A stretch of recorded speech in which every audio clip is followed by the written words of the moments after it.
4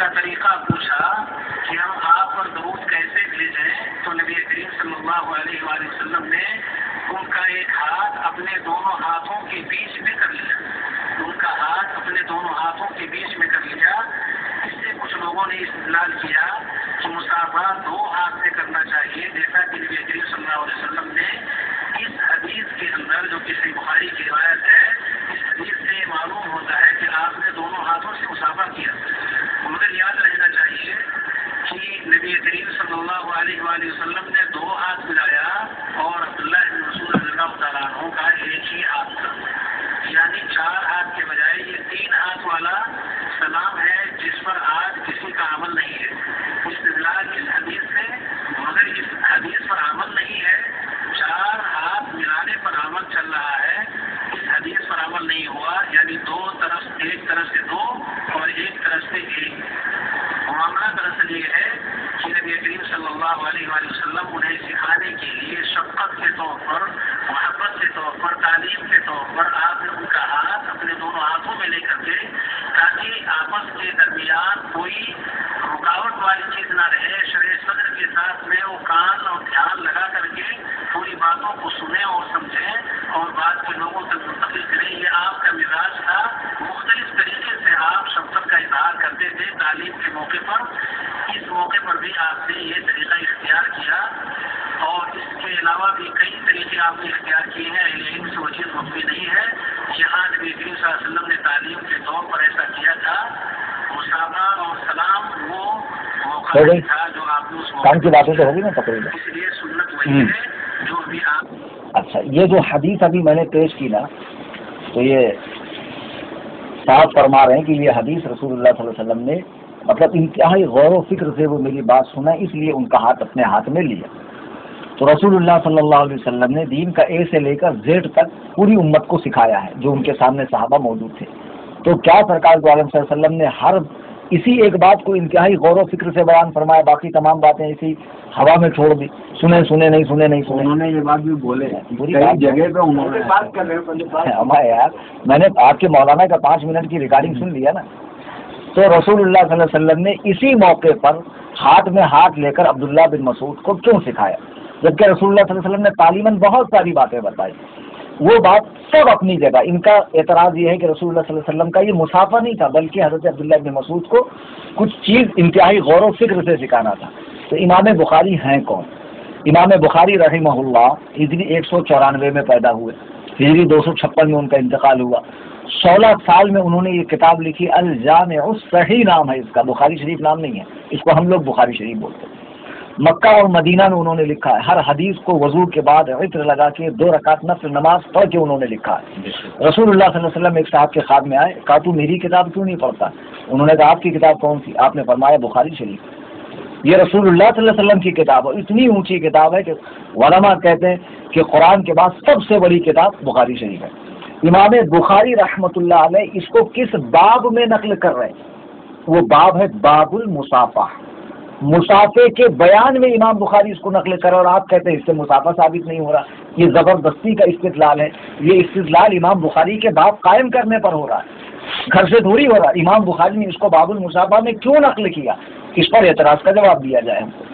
پھر اس کے بعد یہ حدیث ہو گئی۔ عبداللہ بن مسعود کیا کہتے ہیں؟ رسول اللہ صلی اللہ علیہ وسلم نے مجھے تشہد اس حالت میں سکھایا کہ میرا ایک ہاتھ نبی کے دونوں ہاتھ میں تھا۔ اچھا، اب ایک ہے حصر، حصر کہتے ہیں ایک ہی ہاتھ، تو لفظ ہی نہیں ہے اس میں کہ میرا ایک ہی ہاتھ نبی، وہ کہتے ہیں ایک ہاتھ اتنا خوش نصیب تھا کہ سرکار کے دونوں ہاتھ لگ گئے، دوسرے والے ہاتھ کو دونوں ہاتھ نہیں لگے، اس لیے انہوں نے ایک ہاتھ کا ذکر کیا۔ اب اس حدیث کو نقل کرنے کے بعد امام بخاری رحمۃ اللہ علیہ ایک باب باندھتے ہیں، اور ایک باب الاخذ بالیدین، دونوں ہاتھوں سے مصافحہ کرنا۔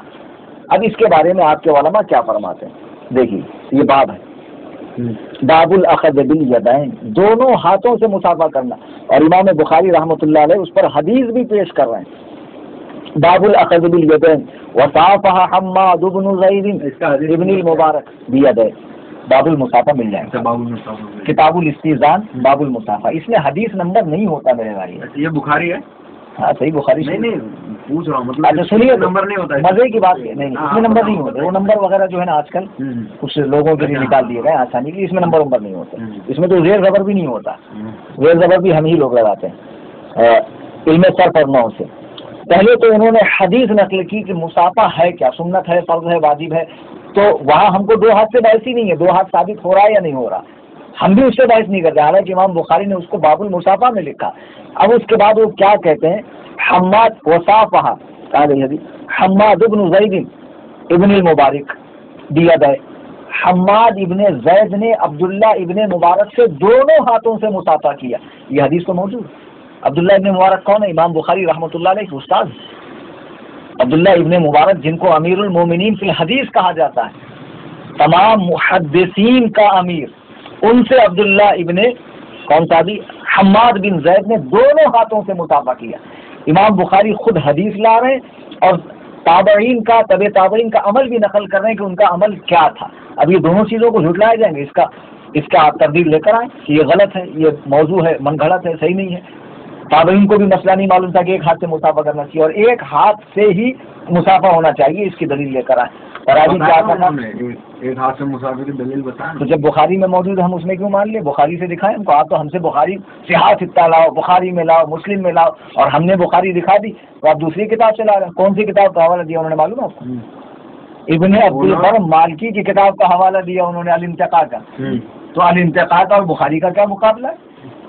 حدیث تو صحیح سند سے ثابت ہے نا، کہ جب ہم ثابت کرتے ہیں کہتے ہیں نہیں صحیح ہے ان میں لاؤ، میلاد کی حدیث، قیام تعظیمی کی حدیث، آراس اولیاء اللہ کی حدیث، تو اس موقع پہ ہم سے کیا مطالبہ ہوتا؟ صحیح ستہ حدیث کی 6 صحیح کتاب، اس میں سے دکھاؤ تو صحیح ہے ان میں، بخاری مسلم میں دکھاؤ، اس میں بھی دکھاؤ تو بخاری میں دکھاؤ، پھر بخاری یہ تو میں پوچھوں گا، ایسی بات نہیں ہے، لیکن ہاں اس کا جواب لے کر آئیے، پوچھتا ہوں۔ ٹھیک ہے؟ یہ نشست برخاست کی جائے اور آپ ایک ہاتھ سے مصافحہ 8 رکعت کرا دی، اور جو اللہ تعالی نبی کو چھپی ہوئی باتیں بتائی اس کو غیب نہیں کہا جاتا، اس کے تعلق سے آپ لے کر آ